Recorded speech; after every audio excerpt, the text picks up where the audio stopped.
പിതാവിൻ്റെയും പുത്രൻ്റെയും പരിശുദ്ധാത്മാവിൻ്റെയും നാമത്തിൽ ആമേൻ.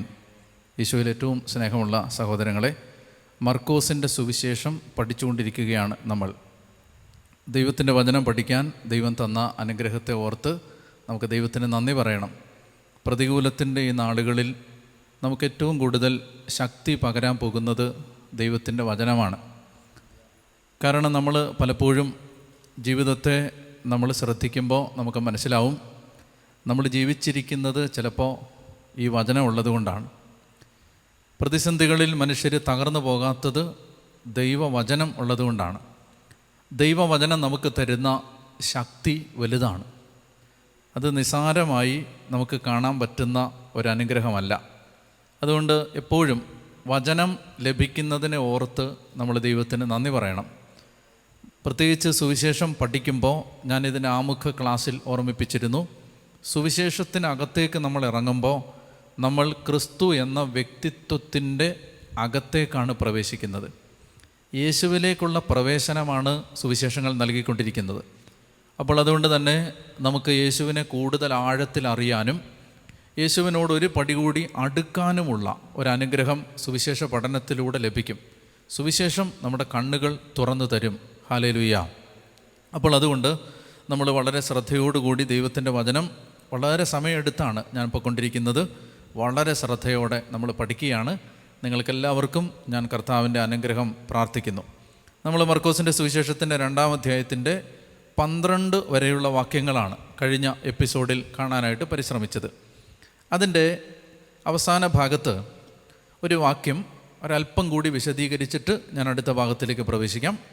മർക്കോസിൻ്റെ സുവിശേഷം 2-ാമത്തെ അധ്യായത്തിൻ്റെ 8-ാമത്തെ വാക്യം മുതൽ, അവർ ഇപ്രകാരം വിചാരിക്കുന്നുവെന്ന് മനസ്സിലാക്കി യേശു അവരോട് ചോദിച്ചു, എന്തുകൊണ്ടാണ് നിങ്ങൾ ഇങ്ങനെ വിചാരിക്കുന്നത്, ഇപ്രകാരം സംസാരിക്കുന്നത്?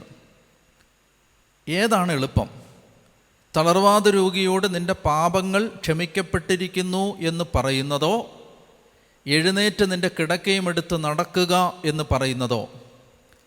എന്നാൽ ശ്രദ്ധിക്കുക, ആ വാക്യം ശ്രദ്ധിക്കുക. എന്നാൽ ഭൂമിയിൽ പാപങ്ങൾ ക്ഷമിക്കാൻ മനുഷ്യപുത്രന് അധികാരമുണ്ടെന്ന് നിങ്ങൾ അറിയേണ്ടതിന് അവൻ തളർവാദ രോഗിയോട് പറഞ്ഞു, ഞാൻ നിന്നോട് പറയുന്നു, എഴുന്നേറ്റ് നിൻ്റെ കിടക്കയും എടുത്ത് വീട്ടിലേക്ക് പോവുക.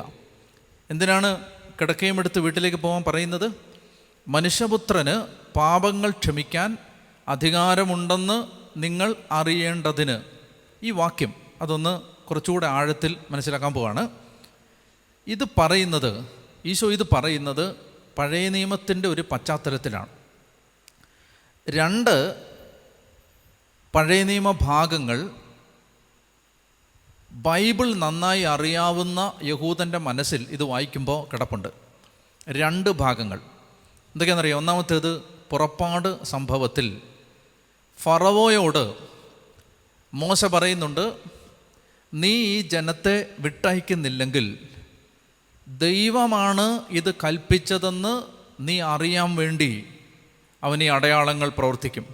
10 അടയാളങ്ങൾ ഈജിപ്തിൽ പ്രവർത്തിക്കുമ്പോൾ ആ അടയാളങ്ങളെല്ലാം പ്രവർത്തിക്കുന്നത് ഇത് കൽപ്പിച്ചത്, ജനത്തെ വിട്ടയക്കാൻ പറഞ്ഞത് ദൈവമാണെന്ന് ഫറവോയ്ക്ക് ബോധ്യപ്പെടാൻ വേണ്ടിയിട്ടാണ്. അപ്പോൾ അതേ രീതിയിലാണ് ഇവിടെ ഈശോ പറയുന്നത്, നിങ്ങൾക്ക് മനുഷ്യപുത്രനായി എനിക്ക് പാപങ്ങൾ ക്ഷമിക്കാൻ അധികാരമുണ്ട് എന്ന സത്യം മനസ്സിലാക്കാൻ വേണ്ടി തളർവാദ രോഗിയോട് പറയുകയാണ്, നീ എഴുന്നേറ്റ് നടക്കുക. അപ്പോൾ എന്താണ് ഇവിടെ പറയുന്നത്? യഥാർത്ഥത്തിൽ ഇവിടെ പറയുന്നത്, ഈശോ പറയുകയാണ്, ഞാൻ പഴയ നിയമത്തിൽ നിങ്ങളെ ഈജിപ്തിൻ്റെ ചങ്ങലപ്പൂട്ടിൽ നിന്ന് വിടുവിച്ച് പുറത്തേക്ക് കൊണ്ടുവന്ന ദൈവമാണ് ഞാൻ. ഈശോ തൻ്റെ ദൈവത്വം പ്രഖ്യാപിക്കുകയാണ് ഇവിടെ. അതാണ് ഇവിടെ നമ്മൾ ആഴത്തിൽ മനസ്സിലാക്കേണ്ട ഒരു സത്യം. പാപങ്ങൾ ക്ഷമിക്കാൻ മനുഷ്യപുത്രന് അധികാരമുണ്ടെന്ന് നിങ്ങൾ മനസ്സിലാക്കേണ്ടതിന് അവൻ തളർവാദ രോഗിയോട് പറഞ്ഞു, നീ എഴുന്നേറ്റ് നടക്കുക. അത് പഴയ നിയമത്തിൻ്റെ ഈ പശ്ചാത്തലം മനസ്സിൽ വെച്ച് നമ്മൾ ചിന്തിക്കുമ്പോൾ നമുക്ക് മനസ്സിലായി ഈശോ തൻ്റെ ദൈവത്വം പ്രഖ്യാപിക്കുകയാണ്. മറ്റൊന്ന്, ദാനിയേലിൻ്റെ പുസ്തകം 7-ാം അധ്യായത്തിൽ മറ്റൊരു പഴയ നിയമ ഭാഗമുണ്ട് ഈ പശ്ചാത്തലത്തിൽ. ദാനിയേലിൻ്റെ പുസ്തകം 7-ാം അധ്യായത്തിൽ ദാനിയേൽ കാണുന്ന ദർശനത്തിൽ മനുഷ്യപുത്രനെ പോലെ ഉള്ള ഒരുവൻ, ആ മനുഷ്യപുത്രനെ പോലെയുള്ള ഒരുവന് ഭൂമിയിലെ സകല ജനപദങ്ങളുടെ മേലും അധികാരം നൽകപ്പെട്ടു. കണ്ടോ, അധികാരം, ഈ വാക്ക് അധികാരം. മനുഷ്യപുത്രന് അധികാരമുണ്ടെന്ന് നിങ്ങൾ മനസ്സിലാക്കേണ്ടതിന്. അപ്പോൾ ഈ വചനം അറിയാവുന്ന യഹൂദന്മാർക്ക് മനസ്സിലാവും. ദാനിയേലിൻ്റെ പുസ്തകം 7-ാം അധ്യായത്തിൽ ദാനിയേൽ കണ്ട ദർശനത്തിൽ പുരാതനനായവൻ്റെ മുമ്പിലേക്ക് ആനയിക്കപ്പെട്ട മനുഷ്യപുത്രനെ പോലെയുള്ള ഒരുവൻ, ആ മനുഷ്യപുത്രനെ പോലെയുള്ള ഒരുവന് ഭൂമിയിലെ സകല ജനപദങ്ങളുടെ മേലും അധികാരം നൽകപ്പെട്ടു. അപ്പോൾ ഈശോ പറയുകയാണ്, ദാനിയേൽ കണ്ട ദർശനത്തിലെ സകല അധികാരങ്ങളും നൽകപ്പെട്ടിരിക്കുന്ന മനുഷ്യപുത്രൻ ഞാനാണ്. ഈ 2 പഴയ നിയമ ഭാഗങ്ങൾ കൂടി നമ്മൾ ഈ തളർവാദ രോഗിയെ സുഖപ്പെടുത്തുന്ന സംഭവമായിട്ട് ബന്ധപ്പെട്ട് വായിക്കണം. ഉച്ചത്തിൽ പറഞ്ഞേ ഹല്ലേലൂയാ, ഹല്ലേലൂയാ, യേശുവേ നന്ദി. ഇനി നമ്മൾ അടുത്ത ഭാഗത്തേക്ക് കടക്കുകയാണ്. മർക്കോസിൻ്റെ സുവിശേഷം 2-ാം അധ്യായത്തിൻ്റെ 13 മുതൽ 17 വരെയുള്ള വാക്യങ്ങൾ. മർക്കോസിൻ്റെ സുവിശേഷം 2-ാം അധ്യായത്തിൻ്റെ 13 മുതൽ 17 വരെ. ഇത് ലേവിയെ വിളിക്കുന്ന ഭാഗമാണ്, മത്തായിയെ വിളിക്കുന്ന ഭാഗമാണ്. ഞാൻ വായിക്കാം. യേശു വീണ്ടും കടൽ തീരത്തേക്ക് പോയി. ജനക്കൂട്ടം അവൻ്റെ അടുത്തെത്തി. അവൻ അവരെ പഠിപ്പിച്ചു. അവൻ കടന്നുപോയപ്പോൾ ഹെൽപ്പയുടെ പുത്രനായ ലേവി ചുങ്കസ്ഥലത്തിരിക്കുന്നത് കണ്ട് അവനോട് പറഞ്ഞു, എന്നെ അനുഗമിക്കുക. അവൻ എഴുന്നേറ്റ് യേശുവിനെ അനുഗമിച്ചു.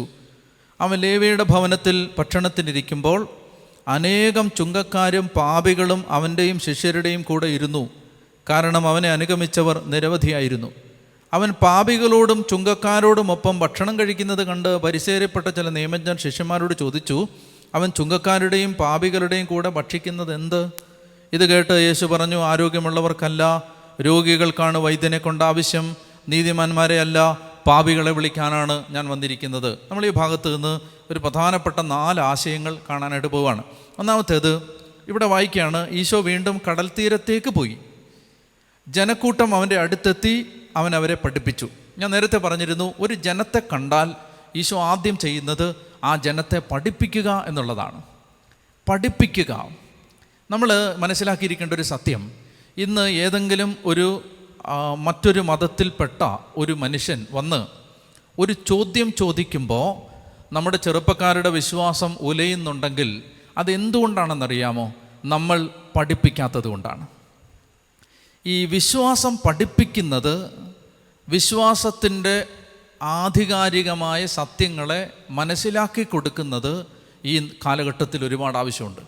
പ്രത്യേകിച്ച് നിങ്ങൾ മനസ്സിലാക്കേണ്ടത്, ചില സഹോദരങ്ങൾ വന്നിട്ട് ചോദിക്കും, യേശു ദൈവമാണെന്ന് ബൈബിളിൽ യേശു എവിടെയെങ്കിലും പറഞ്ഞിട്ടുണ്ടോ?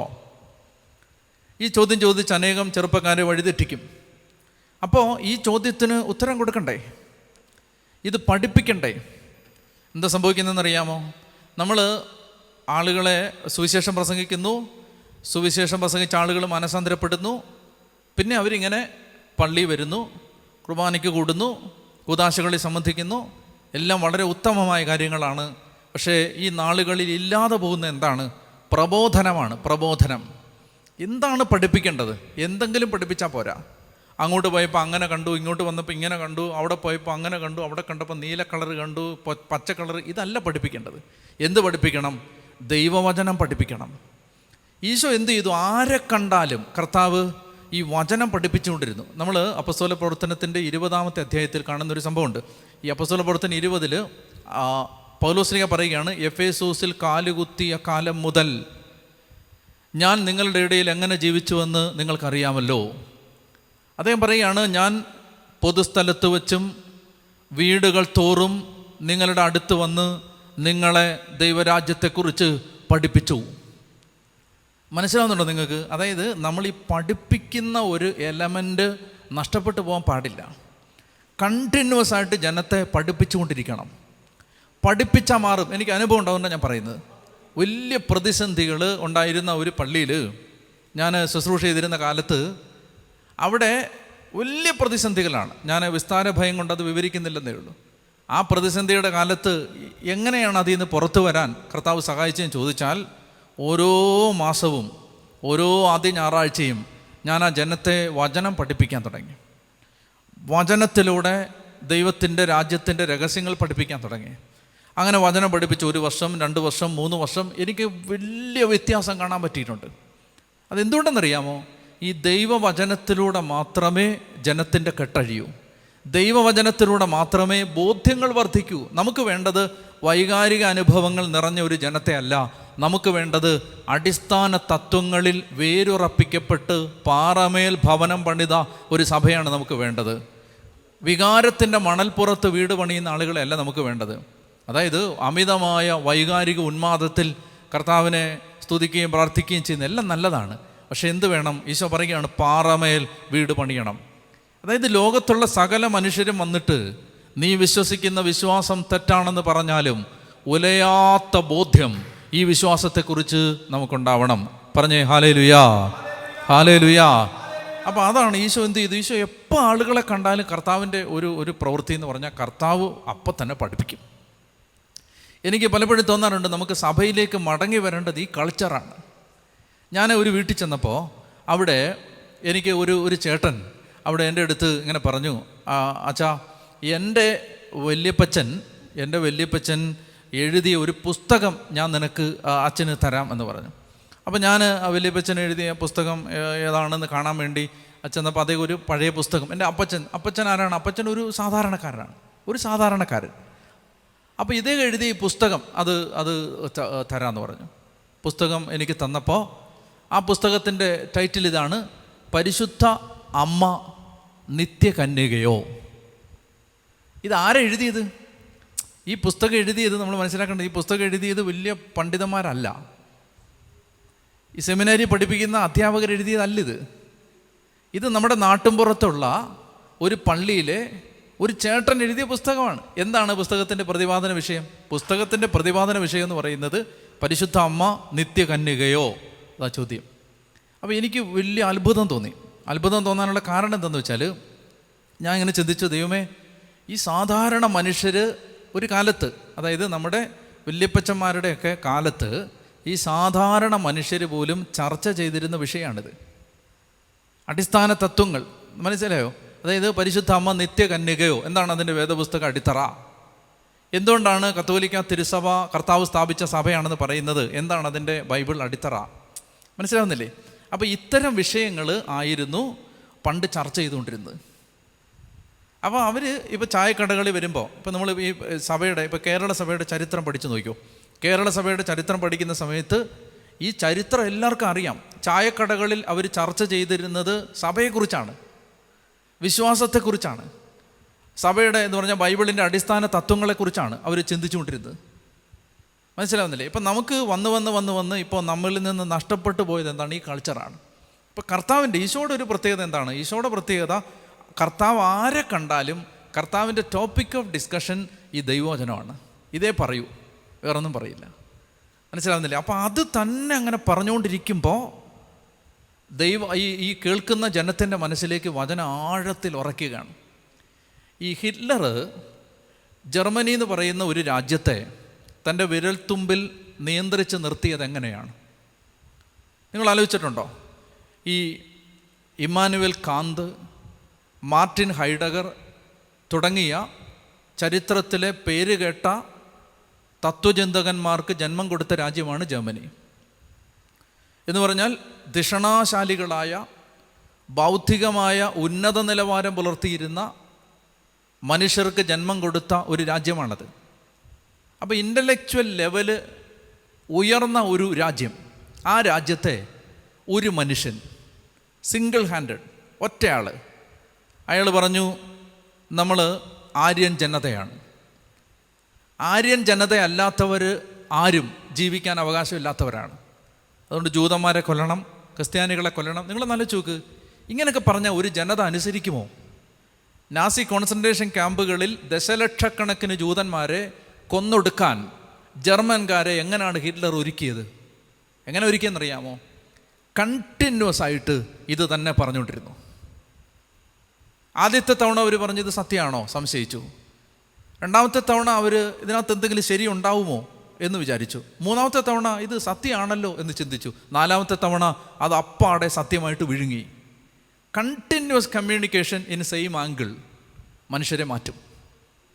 അത് ലോകത്തിൻ്റെ സ്ട്രാറ്റജി. മനസ്സിലായോ? കണ്ടിന്യൂസ് ആയിട്ട് പറഞ്ഞുകൊണ്ടിരുന്നു, നിങ്ങൾ ആരും ജനതയാണ്, അല്ലാത്തവരാരും ജീവിക്കാൻ അവകാശമില്ല, വൃദ്ധർക്ക് ഇവിടെ ഈ നാട്ടിൽ ജീവിക്കാൻ അവകാശമില്ല. ആ ജനത അത് വിശ്വസിച്ചു. മനസ്സിലാവുന്നില്ലേ?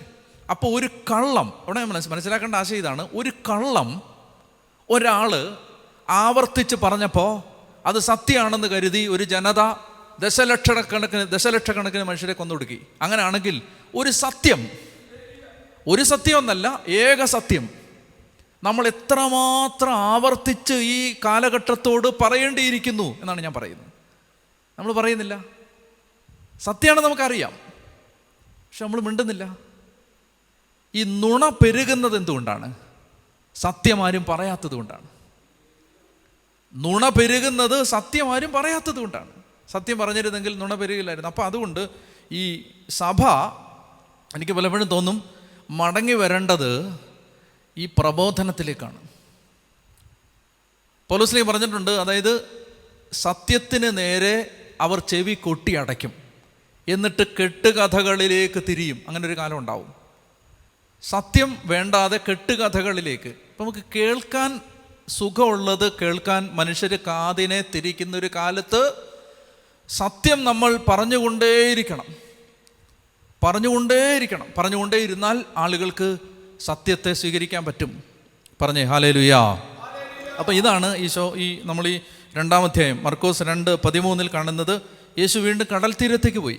അപ്പോൾ കടൽ തീരത്ത് ചെന്നല്ലേ കുറച്ച് മീൻ വാങ്ങിച്ചുകൊണ്ട് വരാമെന്നല്ല ചിന്തിച്ച്. നമ്മളിപ്പോൾ പറയും വിഴിഞ്ഞത്ത് പോവല്ലേ മീൻ വാങ്ങിച്ചുകൊണ്ട് വരാമെന്നല്ലേ നമ്മൾ പറയൂ. പക്ഷേ കർത്താവ് എന്താ ചെയ്യുന്നത്? കടൽ തീരത്തേക്ക് പോയി അവിടെ ചെന്നിട്ട് അവിടെ പഠിപ്പിച്ചു. കഫർനാമിൽ സിനഗോഗിലെത്തി അവിടെ പഠിപ്പിച്ചു. അവൻ വിജനപ്രദേശത്തേക്ക് പോയി, മരുഭൂമിയിൽ ചെന്ന് ആളുകൾ വന്നു, അവിടെ പഠിപ്പിച്ചു. മനസ്സിലായി? ലൊക്കേഷൻ ഇൻസിഗ്നിഫിക്കൻ്റ് ആണ്. ഒരു അഗ്നി ഒരാളുടെ അകത്ത് കിടന്നാൽ അയാൾ സാഹചര്യങ്ങൾ നോക്കാതെ അത് പറഞ്ഞുകൊണ്ടേയിരിക്കും. തിമോത്തിയോട് പറയുന്നില്ലേ പൗലോസ്, സാഹചര്യം അനുകൂലമാണെങ്കിലും പ്രതികൂലമാണെങ്കിലും നീ സത്യത്തിന് സാക്ഷ്യം കൊടുക്കണം.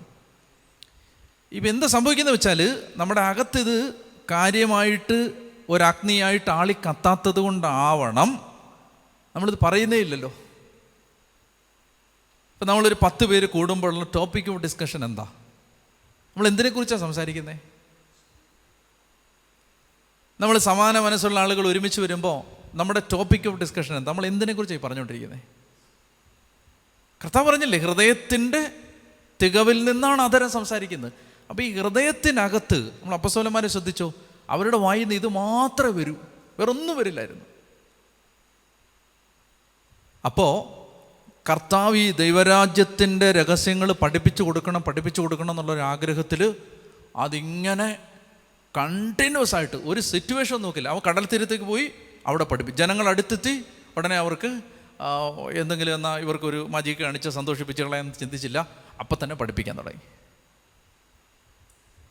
ഇങ്ങനെ ആലോചിച്ച് നോക്കിയേ, അങ്ങനെ ആയിരുന്നു നമ്മളെങ്കിൽ എത്ര വേഗം സുവിശേഷം പടരുമായിരുന്നു. നമ്മൾ ചെല്ലുന്ന സ്ഥലങ്ങളിലൊക്കെ നമുക്ക് പറയാൻ, കർത്താവിനെക്കുറിച്ച് പറയാൻ ഒരു നാച്ചുറൽ ടെൻഡൻസി ഉണ്ടായിരുന്നെങ്കിൽ, ഒരു അഫിനിറ്റി ഉണ്ടായിരുന്നെങ്കിൽ എത്ര വേഗം സുവിശേഷത്തിൻ്റെ ശക്തി വ്യാപിച്ചേനെ. പറഞ്ഞേ ഹല്ലേലൂയാ, ഹല്ലേലൂയാ, ഹല്ലേലൂയാ.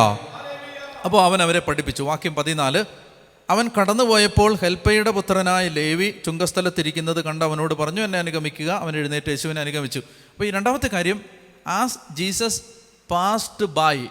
എപ്പോഴും നമ്മൾ വിളിക്കുന്ന സ്ഥലത്ത്, ആരെങ്കിലും വിളിക്കുന്ന സമയത്ത് കാണുന്ന ഒരു വാക്യമാണിത്. അവൻ കടന്നുപോയപ്പോൾ. ഇങ്ങനെ കടന്നു പോകുമ്പോഴാണ് ഒരാളെ നോട്ട് ചെയ്യുന്നത്. അവൻ കടന്നുപോയപ്പോൾ എപ്പോഴും ശ്രദ്ധിക്കണം. അപ്പോൾ അവനിങ്ങനെ ഒരു സ്ഥലത്ത് നിന്നിട്ട് വാന്ന് പറഞ്ഞ് വിളിക്കുകയല്ല, പോകുന്ന പോക്കിൽ അങ്ങ് വിളിക്കുകയാണ്. അങ്ങനെയാണ് നമ്മൾ ഈ നേരത്തെ എല്ലാം അങ്ങനെ കാണുന്നത്. ഈ അവൻ കടൽ തീരത്തൂടെ നടന്നു പോകുമ്പോൾ മീൻ പിടിക്കുന്നവരെ കണ്ടു, അങ്ങനെയാണ് പറയുന്നത്. ഇപ്പോൾ ഇവിടെ കണ്ടോ, അവൻ കടന്നു പോകുമ്പോൾ. ഇനി ഏലിശായെ വിളിക്കുന്ന ഭാഗത്ത് 1 രാജാക്കന്മാർ 19:19 നമ്മൾ കാണും, ഏലിയ കടന്നു പോകുമ്പോൾ ഷാഫാത്തിൻ്റെ മകൻ ഏലീഷായെ കണ്ടു. എപ്പോഴും ഇതിങ്ങനെയാണ്, ഈ കടന്നു പോവാണ്. എന്താ അതിൻ്റെ അർത്ഥം എന്നറിയാമോ? ഈശോ വിളിച്ചിട്ട് ഈശോ നിൽക്കുന്നില്ല, ഈശോ പോവാണ്. അപ്പോൾ ഈ വിളി കേട്ട ആള് പുറകെ പോണം. അതൊരു നല്ല മാതൃക പറയുകയാണ് കർത്താവ്. എന്തെന്നറിയാമോ? ഈ നമ്മളെപ്പോഴും അവൻ്റെ പുറകിലായിരിക്കണം, ഫ്രണ്ടിൽ കയറരുത്. ഈ വിളി കേൾക്കുന്ന ആളുകൾ കർത്താവിനെ നമ്മൾ നയിക്കുകയല്ല, നമ്മളെ കർത്താവ് നയിക്കണം. ഞാൻ ഒരു സിമ്പിളായിട്ടൊരു ഉദാഹരണം പറഞ്ഞാൽ മനസ്സിലാവും. എന്ന് വെച്ചാൽ നമ്മൾ ഇപ്പോൾ ഉദാഹരണത്തിന് നമ്മൾ തീരുമാനിക്കുകയാണ്, കർത്താവ് ഞങ്ങൾ ഇംഗ്ലണ്ടിന് പോവാണ്. തീരുമാനിച്ച് കാര്യങ്ങളെല്ലാം ചെയ്തിട്ട് ഇംഗ്ലണ്ടിന് പോകാറാകുമ്പോൾ നമ്മൾ പള്ളി കയറി, കർത്താവെ യാത്രയ്ക്കെല്ലാം സഹായം എല്ലാം തരണേ. ഇതല്ല ശരിക്കും അനുഗമിക്കുക എന്ന് പറഞ്ഞാൽ. ഇംഗ്ലണ്ടിന് പോകണമെന്ന് പറയുന്നത് അവനായിരിക്കും. മനസ്സിലായി? വ്യത്യാസമുണ്ടത്. നമ്മളെല്ലാം ഓൾറെഡി തീരുമാനിച്ചിട്ട്, കർത്താവെ ഞങ്ങൾ തീരുമാനിച്ച വിഷയത്തിന് അവിടെ ആരാ ഫ്രണ്ടിൽ? നമ്മളാ ഫ്രണ്ടിൽ, കർത്താവ് പുറകില്ല. മനസ്സിലാവുന്നുണ്ടോ? ശരിക്കും പറഞ്ഞാൽ എന്താ ക്രിസ്തീയ ജീവിതം? നാളെ എന്ത് ചെയ്യണം, നാളെ എന്ത് ചെയ്യണം നമ്മൾ അറിഞ്ഞുകൂടാ, നീ പറയണം. അതാ ക്രിസ്തീയ ജീവിതം. നീ പറയണം, കർത്താവ് പറയണം. നാളെ അടുത്ത മാസത്തെ എന്താ പ്രോജക്റ്റ്, അടുത്ത വർഷം എന്ത് ചെയ്യും അറിഞ്ഞുകൂടാ, നീ പറയണം. അപ്പോൾ അതാണ് ഈശോ കടന്നു പോകുമ്പോൾ എപ്പോഴും ഈശോ അങ്ങനെയാണ്. പാസ് ചെയ്യുമ്പോൾ ഇങ്ങനെ വിളിക്കും, ആളുകൾ പോവും, അവർ പുറകെ പോവും.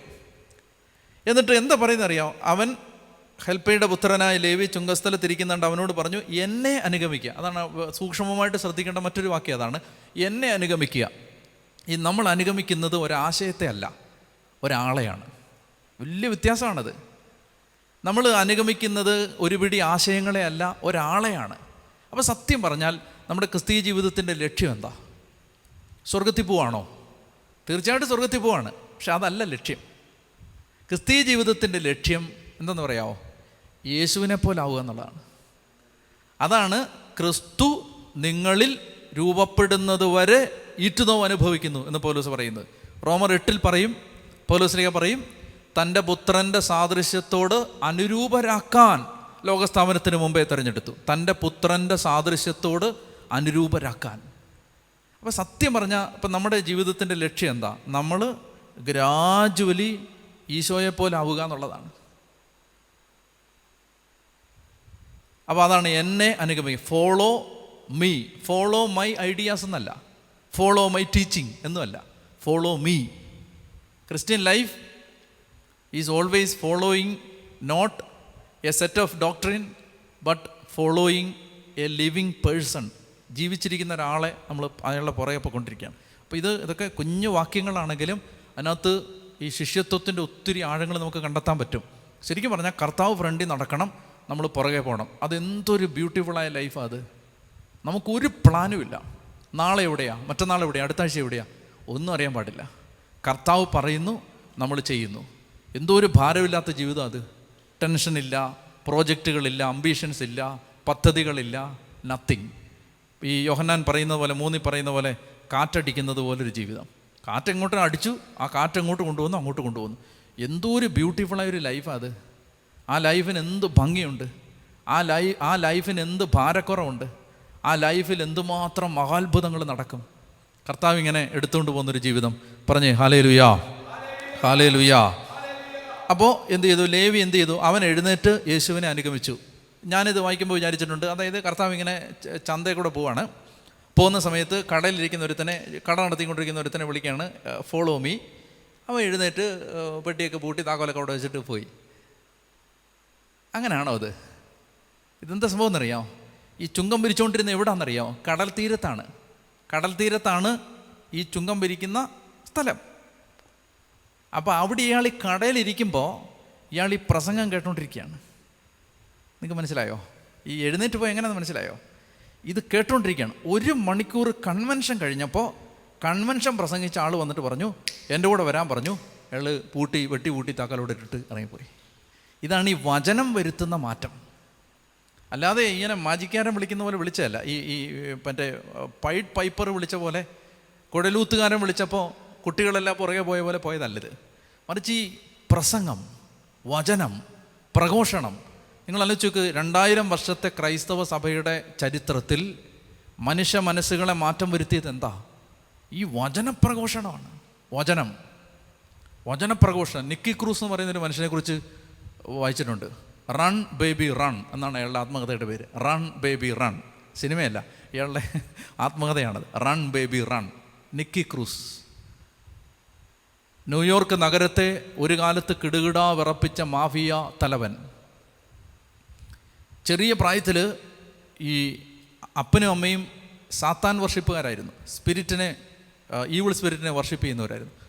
അപ്പോൾ ഇയാളെ ഒരു പട്ടിക്കൂട്ടിലിട്ടിട്ട്, ഈ മാനസിക രോഗമുള്ള പേരൻസ് ആയിരുന്നു, പട്ടിക്കൂട്ടിലിട്ടിട്ട് കമ്പി വഴിപ്പിച്ച് ഇങ്ങനെ കുത്തും ഇവനെ. അങ്ങനെ അത് സഹിക്കാൻ പറ്റാതെ വീട്ടിൽ നിന്ന് ഒളിച്ചോടി പോയതാണ്.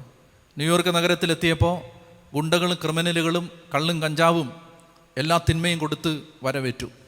അവരുടെ ഗാങ്ങിലായി, പതുക്കെ പതുക്കെ ഗാങ് ലീഡറായി. പോലീസിന് നിയമവ്യവസ്ഥയ്ക്കും തലവേദനയായി. ന്യൂയോർക്ക് നഗരത്തിലെ പേടി സ്വപ്നമായി. അങ്ങനെ അയാളും കൂട്ടുകാരും താമസിച്ചിരുന്ന ഒരു ടെൻറ്റിനടുത്തേക്ക് ഒരു മനുഷ്യൻ വേറൊരു ടെൻറ്റ് കെട്ടിയിട്ട് സുവിശേഷ പ്രഘോഷണം ആരംഭിച്ചു. ഒരു ദിവസം, 2 ദിവസം, 3 ദിവസം കൺവെൻഷൻ നടക്കുകയാണ്. മറ്റവരിതൊന്നും ശ്രദ്ധിക്കുന്നില്ല. അവിടെ മദ്യവും ബഹളവും അക്രമവും. ഒരു ദിവസം ഈ മനുഷ്യൻ ഈ പ്രഘോഷണം എല്ലാം കഴിഞ്ഞിട്ട് അയാളുടെ അടുത്തേക്ക് ചെന്നു. അടുത്ത് ചെന്നിട്ട് നിക്കി ക്രൂസിനെ കാണണമെന്ന് പറഞ്ഞു. അപ്പോൾ അവർ കാണാൻ അനുവാദം കൊടുത്തു. എന്തിനാ വന്നേന്ന് ചോദിച്ചു. നിക്കി, തന്നിൽ വിശ്വസിക്കുന്ന നിക്കി നശിച്ചു പോകാതിരിക്കാൻ വേണ്ടി ദൈവം തൻ്റെ ഏകജാതനെ നൽകാൻ തക്ക വിധം നിക്കി നിന്നെ അത്രമാത്രം സ്നേഹിച്ചു എന്ന് പറഞ്ഞു. ഒറ്റ അടിയടിച്ചു അയാൾ, മുഖത്തൊരൊറ്റ അടിയുണ്ട്. ഇയാളിങ്ങനെ തല കറങ്ങി താഴെ വീണു. ബൂട്ടിട്ട കാലുകൊണ്ട് തലയിലിങ്ങനെ ചവിട്ടി. എന്നിട്ട് പറഞ്ഞു, സ്നേഹം എന്ന് പറയുന്നൊരു വാക്ക് ഇനി ഒരു പ്രാവശ്യം കൂടി നീ ആവർത്തിച്ചാൽ നിന്നെ ഞാൻ 1000 കഷണമായിട്ട് വെട്ടിക്കീറുമെന്ന് പറഞ്ഞു. ഇനി താഴെ കിടന്നുകൊണ്ട് ഇവൻ്റെ ബൂട്ടിനടി കിടന്ന് വേദനിച്ച് കരഞ്ഞുകൊണ്ട് പറഞ്ഞു, നിക്കി, നീ എന്നെ 1000 തവണ വെട്ടിക്കീറിയാലും നിനക്ക് വേണ്ടി യേശു മരിച്ചു എന്ന് ആ ചിതറി വീഴുന്ന 1000 കഷണത്തിലെ ഓരോ കഷണവും വിളിച്ചു പറയും എന്ന് പറഞ്ഞു. ഇയാൾ കാല് മാറ്റി, ഇയാളെ വലിച്ചുകൊണ്ട് പോകാൻ പറഞ്ഞു. ഗുണ്ടകളെല്ലാം കൂടെ വലിച്ച് വെളിയിലിട്ടു. ഇയാൾക്ക് സമാധാനമില്ല. ആർക്ക്? നിക്കിക്ക്. അവനന്ന് രാത്രി ഉറങ്ങുന്നില്ല. പിറ്റേ ദിവസം രാവിലെ കൺവെൻഷൻ നടക്കുന്ന സ്ഥലത്തേക്ക് തോക്കുമായിട്ട് പോയി. ഇയാളെ വെടിവെച്ച് കൊല്ലണം, കാരണം എൻ്റെ സമാധാനം കളഞ്ഞവനാണ്. നേരെ കയറി ചെന്നിട്ട് പോയിന്റ് ബ്ലാങ്കിൽ സുവിശേഷകനെ നിർത്തിയിട്ട്, ഞാനൊരു കെട്ടുകഥ പറയല്ല, നിങ്ങൾ വായിച്ചോ, റൺ ബേബി റൺ. പോയിന്റ് ബ്ലാങ്കിൽ സുവിശേഷകനെ നിർത്തിയിട്ട് പറഞ്ഞു, നിന്നെ ചുട്ട് കരിക്കാൻ പോകുമെന്ന് പറഞ്ഞു. എൻ്റെ സമാധാനമാണ് നീ കളഞ്ഞത്.